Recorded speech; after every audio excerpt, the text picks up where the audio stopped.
ল'ৰাটো যিজন ল'ৰা উঠি গ'ল তেওঁ পিতৃক লগ পাই অত্যন্ত দুৰ্ভাগ্যজনক কথা। আমাৰো ল'ৰা ছোৱালী আছে, কিন্তু এইটো প্ৰথম ঘটনা নেকি? কিন্তু আজি এনেকুৱা ঘটনা নহয়, আগতেও বহুত ঘটনা হৈছে। গতিকে মই মাননীয় মুখ্যমন্ত্ৰী ডাঙৰীয়াক এটা কথা কৈছোঁ, আপোনালোকে গাঁত চাত খান্দি যিবিলাক ব্যৱস্থা কৰে এই লগে লগে তাক আকৌ ৰিপেয়াৰ কৰা ব্যৱস্থাটো নকৰে। এইটো অত্যন্ত দুৰ্ভাগ্যজনক কথা। এনেকুৱা ক্ষতি হ'ব নালাগে।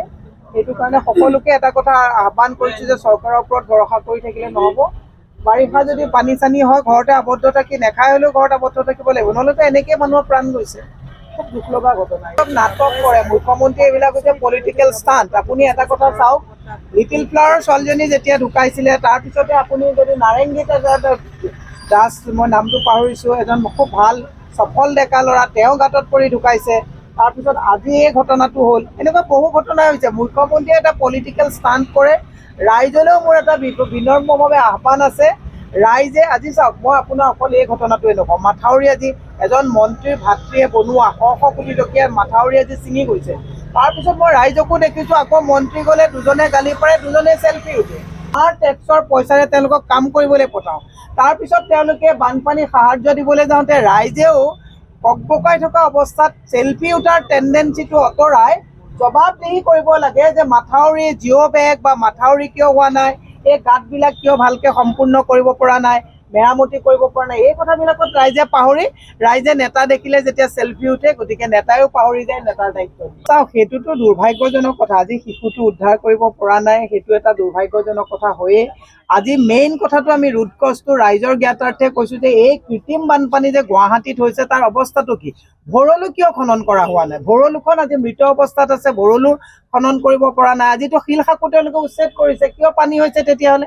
জয়ন্ত মল্ল বৰুৱাৰ ঘৰলৈ যোৱা যিটো বুন্দাজান 100 ফুটকৈ পুতি দিয়া হ'ল, ৱাটাৰ বডি কণ্টেইন যদি মেইনটেইন নহয় তেতিয়াহ'লে পানীবিলাক ক'ত যাব? কিন্তু জয়ন্ত বৰুৱাৰ ঘৰলৈ যোৱা যিটো বুন্দাজান মানে আজি হিমন্ত বিশ্ব শৰ্মাৰ সাহস হ'বনে যে জয়ন্ত মল্ল বৰুৱাৰ ঘৰলৈ যোৱা বুন্দাজানখন যে পুতি দিয়া হ'ল? আজি খনাজানত তেওঁ গৈ পেলাই পলিটিকেল ষ্টাণ্ট দেখুৱাইছে। খনাজানৰ সেই চুইচ গেটখন বন্ধ কৰি ৰাখি আজি দীপৰ বিলখনক মৃতপ্ৰায় অৱস্থালৈ লৈ যোৱা হৈছে। এই কথাবিলাক আমি ক'লে মানুহে বেয়া পায়, কিন্তু আমি একচুৱেলি ৰুট কজটো বুজি পাওঁ যে কি কি কাৰণত গুৱাহাটীত কৃত্ৰিম বানপানী হৈছে। এইবিলাক মুখ্যমন্ত্ৰী মহোদয়ৰ এটা পলিটিকেল ষ্টাণ্ট, আৰু তেওঁলোকক মই সেইকাৰণে এটা কথা কৈছোঁ, ৰাইজ সজাগ হ'ব লাগিব। ৰাইজে এটা কথা যে পানীৰ পাইপ যেতিয়া খান্দিবলৈ আহে লগে লগে পাইপ বহুৱাৰ লগে লগে যাতে তেওঁলোকে আকৌ সেই গাঁত যাতে পুতি থৈ যায়, তাৰ কাৰণে ৰাইজে পহৰা দিব লাগিব। এই যে অভাৰব্ৰিজবিলাকৰ দৰকাৰ আছেনে? ইয়াত অভাৰব্ৰিজৰ দৰকাৰ আছেনে? ভৰলু খননৰ বেছি দৰকাৰ আছে? অভাৰব্ৰিজৰ দৰকাৰ আছেনে? ৰাস্তাৰ লগত লেভেলিং মিলাই ড্ৰেইনটো ভালকৈ মানে সমতা বেলেঞ্চ ৰাখি পেলাই ড্ৰেইন বনোৱাৰ কাম আছিলে। ওপৰত অভাৰব্ৰিজ, তলত মানুহ আজি পদপথত মানে এই মেন হলত মানুহ সোমাই মৰিবলগীয়া অৱস্থা হৈছে। এটা ঘটনা নহয় নহয়।